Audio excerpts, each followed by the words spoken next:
Le Real Madrid a toujours été plus qu'un club de football. C'était une horloge suisse, une machine à anticiper où chaque rouage, du président au dernier remplaçant, servait une planification froide et millimétrée.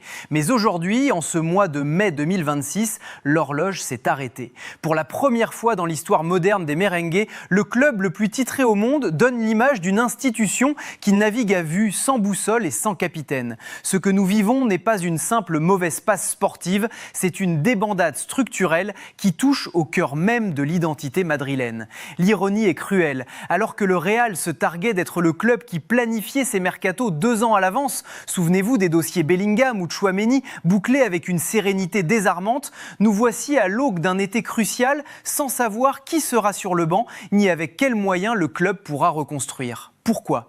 Parce que le modèle Pérez, qui semblait infaillible, s'est fracassé sur une réalité économique brutale. Les dettes abyssales liées à la rénovation du stade Santiago Bernabéu, dont les coûts ont explosé, ont réduit la marge de manœuvre financière à néant. Le Real, autrefois prédateur sur le marché, est aujourd'hui contraint de vendre avant d'acheter, prisonnier d'une gestion immobilière qui a fini par étouffer le projet sportif. C'est ici que s'articule notre thèse centrale pour cette série. La décrépitude actuelle du Real Madrid n'est pas la faute des joueurs, mais la conséquence d'une faillite de l'autorité au sommet. Le cadre institutionnel, ce fameux señorío qui imposait une discipline de fer à des stars comme Sergio Ramos ou Cristiano Ronaldo, a volé en éclats. Florentino Pérez, autrefois dirigeant inflexible, est devenu un protecteur trop indulgent, laissant le vestiaire s'autogérer au point de transformer le centre d'entraînement en un club med où les égos dictent leurs lois. Sur Cal Inside, nous allons déconstruire ce naufrage. Comment le club a-t-il pu perdre son identité de planificateur ? Pourquoi des joueurs de second plan comme Raúl Asensio ou Fran Garcia cristallisent-ils aujourd'hui l'absence de vision ? Nous allons analyser pourquoi ce mercato d'été 2026 s'annonce comme l'un des plus complexes de l'histoire, marqué par des achats compensés et une obligation de brader des joueurs pour sauver les apparences. Le Real Madrid ne fait plus peur, il interroge. Et c'est cette perte de prestige que nous allons décortiquer ligne par ligne. Pour comprendre pourquoi le Real Madrid ne ressemble plus au Real Madrid, il faut pousser les portes de Valdebebas et observer la mort lente de ce que l'on appelait autrefois l'institution. Dans le football de très haut niveau, l'institution n'est pas un concept abstrait, c'est un ensemble de règles non écrites, un cadre où aucun ego, aussi immense soit-il, ne peut s'élever au-dessus du blason. À l'époque de la splendeur de Florentino Pérez, ce cadre était sacré. Qu'on s'appelle Sergio Ramos ou Cristiano Ronaldo, il y avait une date limite, un tarif et une porte de sortie si les exigences personnelles menaçaient l'équilibre collectif. Aujourd'hui, ce cadre n'existe plus. Il a été remplacé par une forme de clientélisme affectif qui ronge le groupe de l'intérieur. Le Real Madrid de 2026 est devenu, selon plusieurs observateurs proches du quotidien madrilène, une sorte de télé-réalité de luxe. Le président Pérez, dans ce que certains appellent sa période Abuelo, a troqué sa casquette de bâtisseur inflexible contre celle d'un protecteur indulgent pour ses stars. Cette saison, le cirque interne a atteint des sommets. Des joueurs remplaçants, dont le niveau sportif est loin des standards habituels de la Maison-Blanche, se permettent des demandes financières et des caprices de temps de jeu qui auraient été sanctionnés par un départ immédiat il y a 10 ans. Prenez le cas de Raúl Asensio, un joueur dont la prolongation de contrat, assortie d'une augmentation de salaire jugée paranormal en interne, interroge tout le monde. Comment un élément au statut aussi fragile peut-il peser autant sur la direction ? La réponse réside dans la perte totale de contrôle de l'autorité technique. La fin de l'ère Ancelotti a laissé place à une gestion que nous pourrions qualifier de club med. Les passe-droits se multiplient, des joueurs qui choisissent leur match, d'autres qui, après un déplacement, demandent 2 jours de repos supplémentaires pour des douleurs invérifiables ou qui refusent de rentrer à Madrid avec le groupe. Alvaro Arbeloa, dont le retour au sein du staff était censé ramener de la poigne, se retrouve aujourd'hui au cœur d'un ridicule institutionnel. Ses conférences de presse tournent parfois au risible, tant il semble dépassé par un effectif qu'il ne maîtrise plus. Des sources internes indiquent qu'une partie des joueurs ne supporte plus ses méthodes, tandis que lui-même semble avoir jeté l'éponge face à l'investissement déclinant de certains cadres. Mais le plus inquiétant, c'est que ce manque de discipline se reflète directement sur le terrain. Le Real Madrid ne joue plus comme un bloc bloc, mais comme une addition de clans aux intérêts divergents.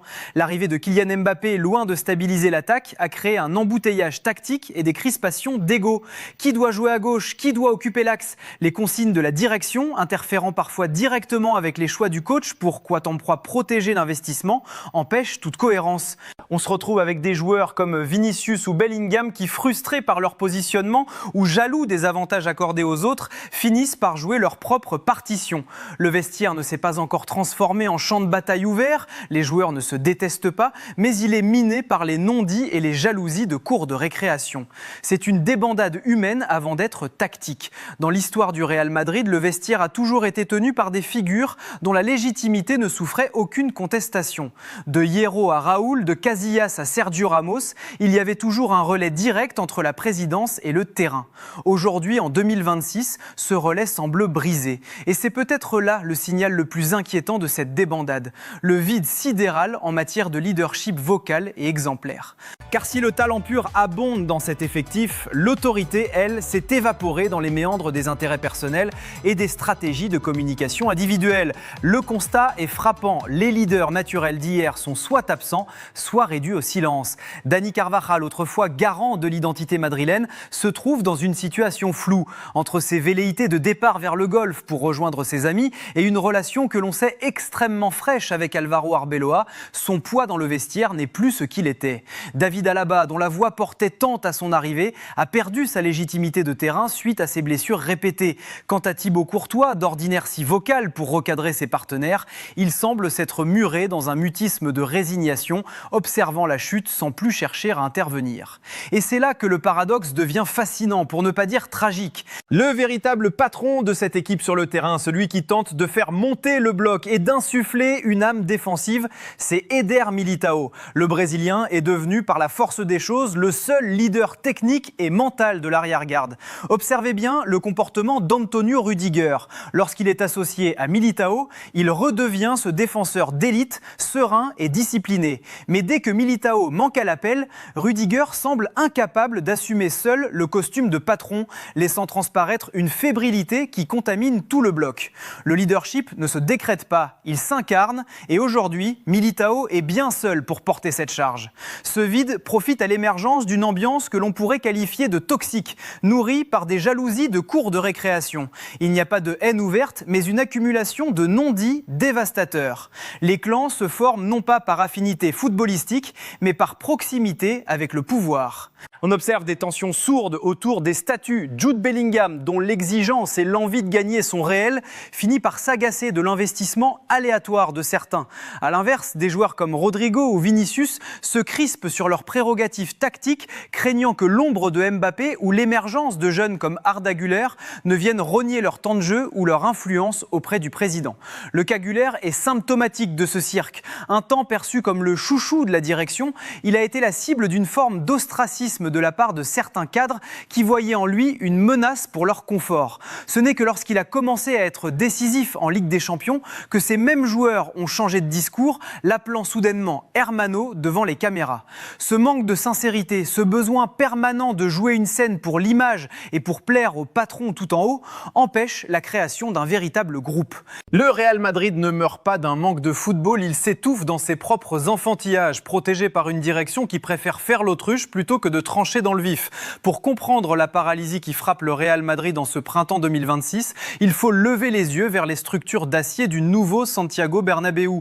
Pendant des années, ce projet a été présenté comme la poule aux œufs d'or, l'outil qui permettrait au club de s'affranchir de la dépendance aux droits TV pour devenir une machine à cash capable de financer tous les excès. Mais aujourd'hui, le rêve architectural a viré au cauchemar financier. Les retards, l'explosion des coûts des matériaux et la gestion hasardeuse des parkings et des concessions ont créé un gouffre. Le Real Madrid, autrefois donneur de leçons en gestion, se retrouve aujourd'hui avec une dette à court terme qu'il doit rembourser de toute urgence.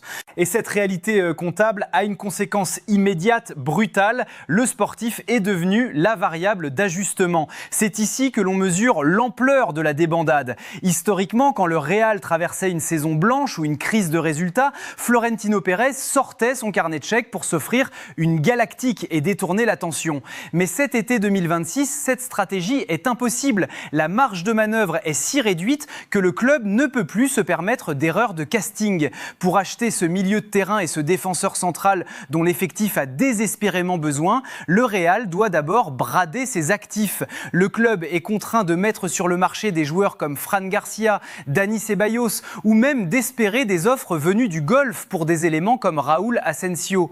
On est loin de la superbe madrilène, on est dans la gestion de survie, dans le bricolage permanent. Cette détresse financière impacte directement la planification du mercato. On assiste à un changement de plan permanent. En l'espace de 3 mois, la direction a changé 3 fois de profil pour le futur entraîneur et pour les cibles prioritaires. Pourquoi ? Parce que chaque semaine, la réalité du portefeuille rattrape les ambitions de la veille. On a abandonné les pistes menant à des joueurs de classe mondiale comme Vitinha, dont le prix et la provenance parisienne rendaient de toute façon l'opération illusoire, pour se rabattre sur des solutions de continuité ou des retours de prêt. Faire revenir un Nico Paz ou un Jacobo Ramon n'est pas un choix de conviction tactique profonde, c'est un choix de nécessité économique. On essaie de faire du neuf avec du vieux en espérant que le blason suffira à compenser le manque de profondeur et de complémentarité de l'effectif. Mais le plus révélateur de cet échec de la direction reste le dossier Vinicius Junior. Nous sommes face à une situation lunaire. L'un des meilleurs joueurs du monde arrive à 1 an de la fin de son contrat et le club est incapable de trancher. Le joueur réclame un salaire de 30 millions d'euros, là où le Real ne peut décemment pas lui en offrir plus de 20 sans faire exploser sa masse salariale déjà exsangue. Le rapport de force s'est inversé. Vinicius sait qu'en restant 1 année de plus, il pourra partir libre et empocher une prime à la signature monumentale ailleurs. Le Real, prisonnier de ses propres statuts et de ses contrats pharaoniques, ne peut ni prolonger sa star, ni la vendre à un prix qui reflète sa valeur, car aucun club européen n'est prêt à s'aligner sur de telles exigences financières en 2026. C'est l'impasse totale. La direction, qui a longtemps excellé dans le BTP, semble s'être murée elle-même dans une prison de béton, incapable de voir que le terrain, lui, est en train de s'effondrer. Nous voici au terme de cette plongée dans les méandres d'un Real Madrid méconnaissable. Ce que nous avons décrit tout au long de cette série, ce n'est pas seulement une mauvaise saison sportive, c'est l'érosion d'une culture d'excellence qui semblait pourtant éternelle. La débandade madrilène de 2026 est le résultat d'une collision brutale entre une gestion financière devenue prisonnière de son propre stade et une gestion humaine qui a oublié que le talent sans cadre finit toujours par se diluer dans l'autosatisfaction.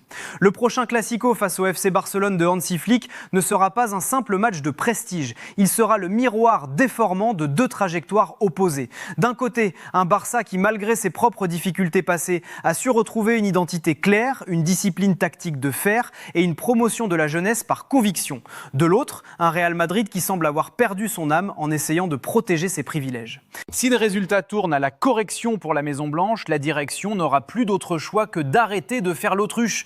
Le temps de la flatterie envers la présidence doit cesser pour laisser place à une autocritique radicale.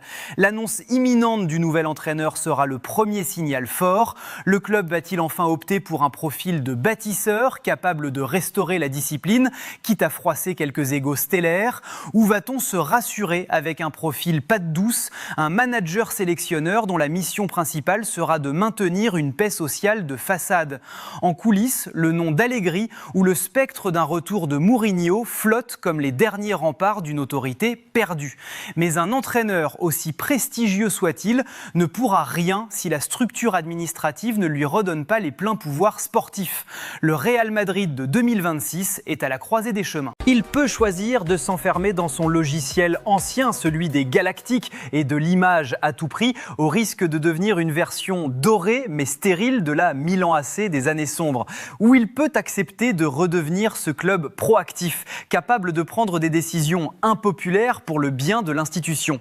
Vendre Vinicius Junior si les conditions ne sont plus réunies, trancher dans le vif de la masse salariale, revenir à une planification sportive qui prime sur les intérêts marketing, ce sont des choix de coronesse, des choix de leader.